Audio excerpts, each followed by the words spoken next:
قابض افغان طالبان اور فتنہ خوارج کے کرم میں سرحدی علاقے شورکوپر پر بلسٹیال فائرنگ۔ سیکورٹی ذرائع کا کہنا ہے پاک فوج نے فتنہ خوارج کو بھرپور جواب دیا۔ قابض افغان طالبان پوسٹوں کو شدید نقصان۔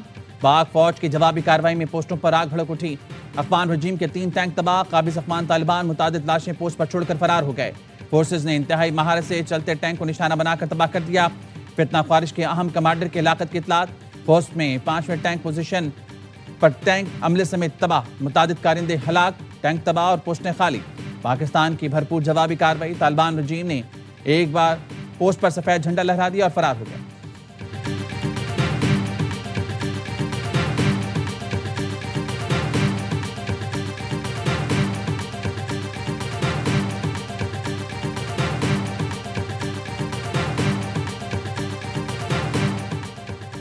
گورنر خیبر پختونخوا آج شام 4 بجے نو منتخب وزیر اعلیٰ سہیل آفریدی سے حلف لیں گے۔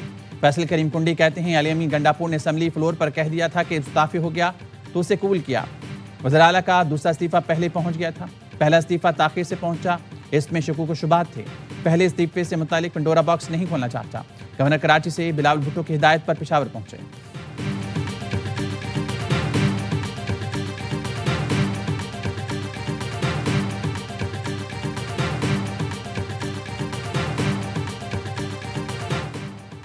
لاہور میں ٹی ایل پی کے دفتر پر چھاپے میں 2 کلو سونا، 50,000 کی بھارتی کرنسی برآمد۔ پولیس اور دیگر اداروں نے ٹی ایل پی دفتر سے برآمد سامان کی تفصیلات جاری کر دی۔ ڈالر، یورو، پاؤنڈ اور ریال سمیت 72 کروڑ پاکستانی روپے شامل۔ دفتر سے پرائز بانڈ اور زیورات بھی ملے۔ سامان میں 69 قیمتی گھڑیاں، سونے کی چوڑیاں، بریسلیٹ، ہار، لاکٹ، انگوٹھیاں ملیں۔ چاندی کا تاج اور 32 انگوٹھیاں بھی برآمد کی گئیں۔ مریدکے میں احتجاج کے دوران سوشل میڈیا پر انتشار پھیلانے والوں کے خلاف پنجاب میں کریک ڈاؤن، 57 افراد گرفتار۔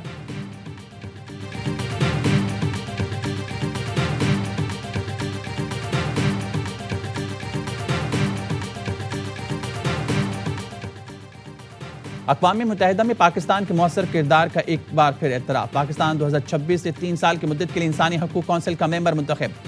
پاکستان سمیت 14 ممالک اقوام متحدہ کے انسانی حقوق کونسل کے نئے رکن بن گئے۔ نائب وزیر اعظم اسحاق ڈار کہتے ہیں پاکستان کی کامیابی عالمی سطح پر انسانی حقوق کے فروغ کا اعتراف ہے۔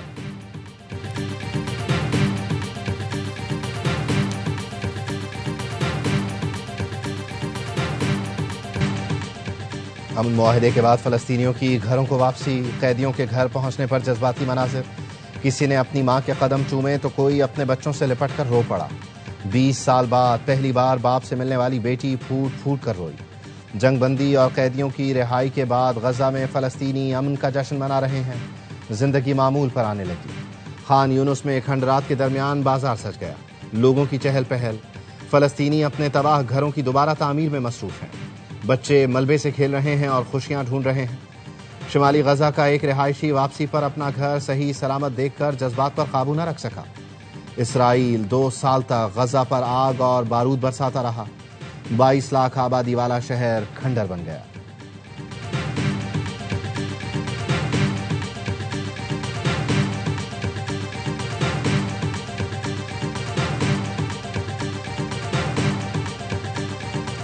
امن معاہدے کے اگلے ہی روز اسرائیل کی صفاقیت، 9 فلسطینی شہید کر دیے۔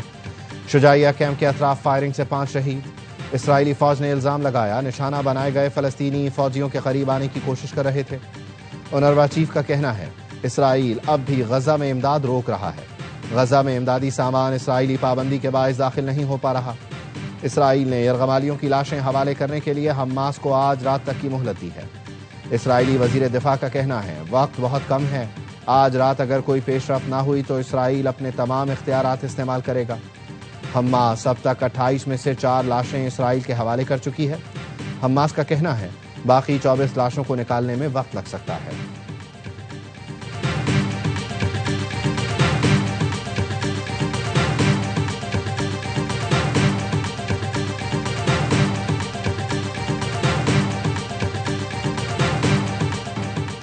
غزہ امن سربراہی اجلاس کے دوران پاکستان کو اہم مقام حاصل رہا۔ پاکستان کو بڑی سفارتی کامیابی ملی۔ وزیر اعظم شہباز شریف کہتے ہیں پاکستان کی اولین ترجیح غزہ میں نسل کشی کا فوری خاتمہ تھا۔ پاکستان اور برادر ممالک نے غزہ کے مسئلے پر مشترکہ موقف اپنایا۔ صدر ٹرمپ کا شکریہ، امید ہے وہ غزہ میں مظالم روکنے کا وعدہ پورا کریں گے۔ فلسطینی عوام کی آزادی، وقار اور خوشحالی پاکستان کی بنیادی ترجیح ہے۔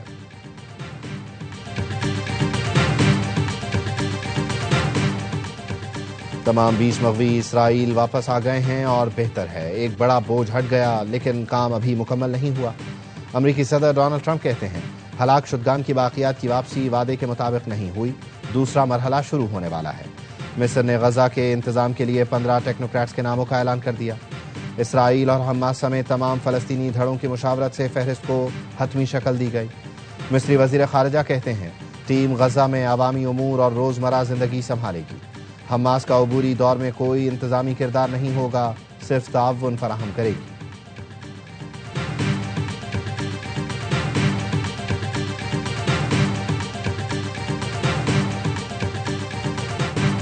سابق وزیر خارجہ بلاول بھٹو نے اسرائیل کی نیت پر شک کا اظہار کر دیا۔ کہا تاریخ میں سب سے زیادہ جنگ بندی توڑنے والا ملک اسرائیل رہا ہے۔ غزہ سیز فائر پر لوگوں میں ڈر، خوف اور بے چینی ہے کہ کہیں اس بار بھی کوئی دھوکہ نہ دے دیا جائے۔ وزیر اعظم شہباز شریف کو صدر ٹرمپ نے خطاب کرنے کی دعوت دی۔ پورے ملک نے ان کا خطاب سنا ہوگا، پسند بھی آیا ہوگا۔ رضا ربانی کے ناول کی تقریب رونمائی سے خطاب میں کہا سندھ کا مقابلہ کسی صوبے یا شہر سے نہیں، ہم تو دنیا سے مقابلہ کرتے ہیں۔ خیر پور اکنامک زون کا شمار دنیا کے بہترین اکنامک زونز میں کیا گیا۔ پورے ملک کو ایک ہو کر دنیا سے مقابلہ کرنا چاہیے، آپس میں تقسیم نہ ہوں۔ آفات کے دوران بے نظیر انکم سپورٹ پروگرام غریب طبقے کو امداد دینے کا بہترین طریقہ ہے۔ اس پروگرام کو عالمی سطح پر تسلیم کیا جاتا ہے۔ پی ٹی آئی حکومت نے بھی BISP کا نام بدل کر پیسے پہنچائے۔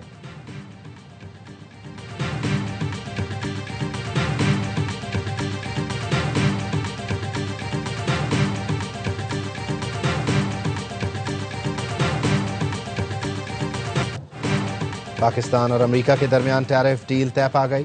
وزیر خزانہ محمد اورنگزیب کہتے ہیں IMF کے ساتھ رواں ہفتے سٹاف لیول معاہدے کی امید ہے۔ دوسرے جائزے کے تحت پاکستان کو موسمیاتی تبدیلیوں کے لیے امداد ملے گی۔ حکومت رواں سال کے آخر تک پہلا گرین پانڈا بانڈ جاری کرنے کا ارادہ رکھتی ہے۔ رواں مالی سال کے آخر تک نجکاری میں پیش رفت ہوگی۔ وزیر خزانہ کی واشنگٹن میں دولت مشترکہ کے وزرائے خزانہ اجلاس میں شرکت۔ IMF حکام اور ورلڈ بینک حکام سے بھی ملاقاتیں کی۔ IMF نے پاکستانی معیشت پر آؤٹ لک رپورٹ جاری کر دی۔ سیلاب سے نقصانات کا تخمینہ شامل نہیں کیا گیا۔ معاشی شرح نمو رواں سال 3.3% رہے گی۔ مہنگائی میں اضافے کی شرح 6% رہنے کا امکان۔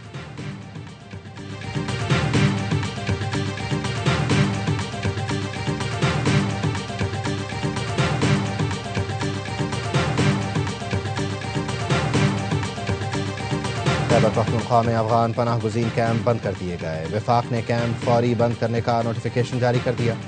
صوبے میں افغان مہاجرین کو فوری وطن واپسی کی ہدایت۔ DI خان، ٹانک، لکی مروت، برنو، مانسہرہ میں کیمپ بند۔ چارسدہ مراکنڈ میں بھی افغان پناہ گزین کیمپ بند کیے گئے۔ صوبائی حکومت کو کیمپوں کی اراضی قبضے میں لینے کی ہدایت کر دی گئی۔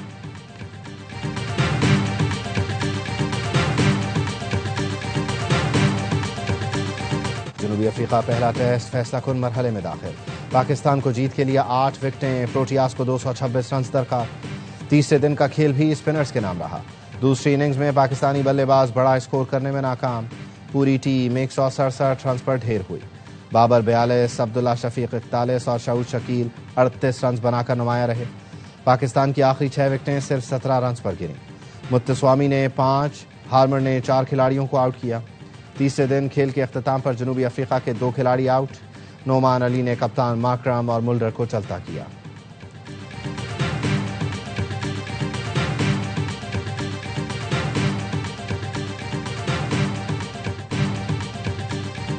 جس پوزیشن میں آ گئے اس کے ذمہ دار ہم خود ہیں۔ ہیڈ کوچ اظہر محمود کی بلے بازوں کی شاٹ سلیکشن پر تنقید۔ کہا گیند بریک ضرور ہوئی لیکن وکٹیں گرنے میں پچ کا کوئی کردار نہیں تھا۔ سعود شکیل نے چائے کے وقفے سے پہلے غیر ضروری شاٹ کھیلا جس سے دباؤ آیا۔ پچ کی صورتحال دیکھ کر پر امید ہیں ہدف کا دفاع کر لیں گے۔ وزیر اعلیٰ پنجاب مریم نواز کا نئی سڑکوں پر سولر اسٹریٹ لائٹس لگانے کا حکم۔ لاہور کے بیوٹیفیکیشن پروجیکٹس کی منظوری دے دی۔ اجلاس میں صوبے میں CNW اور LDA پروجیکٹس پر پیش رفت کا جائزہ لیا گیا۔ پنجاب کے تمام ٹول پلازوں پر پرچی کو ختم کرنے اور مکمل ڈیجیٹلائزیشن کا فیصلہ کیا گیا۔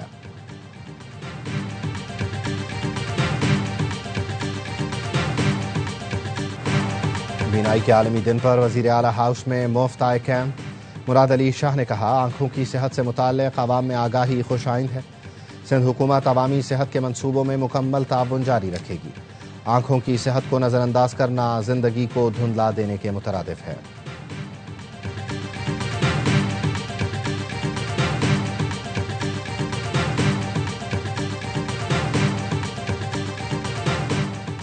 وزیر بلدیات سندھ ناصر حسین شاہ سے منعم ظفر کی سربراہی میں جماعت اسلامی کے وفد کی ملاقات۔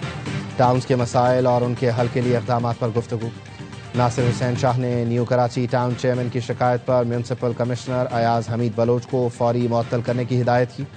وزیر بلدیات نے کہا منتخب بلدیاتی نمائندوں سے تعاون نہ کرنے والے میونسپل کمشنرز کے خلاف کارروائی ہوگی۔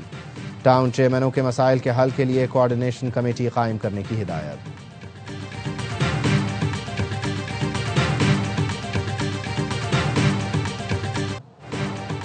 فلائٹس کھل جائیں تو میں بھی غزہ جاؤں گا۔ فلسطینیوں کی ترقی خوشحالی میں اپنا کردار ادا کروں گا۔ فلسطینیوں کے بچوں کی تعلیم کے لیے اسکول بنائیں گے۔ گورنر سندھ کامران ٹیسوری کا تقریب سے خطاب، کہا ہمیں فلسطینیوں کی خوشیوں میں شریک ہونا چاہیے۔ ٹرمپ نے تقریر میں کہا کہ فیلڈ مارشل کو یاد کر رہا ہوں۔ پاکستان کی سفارتی کامیابیوں کو دنیا میں مانا جا رہا ہے۔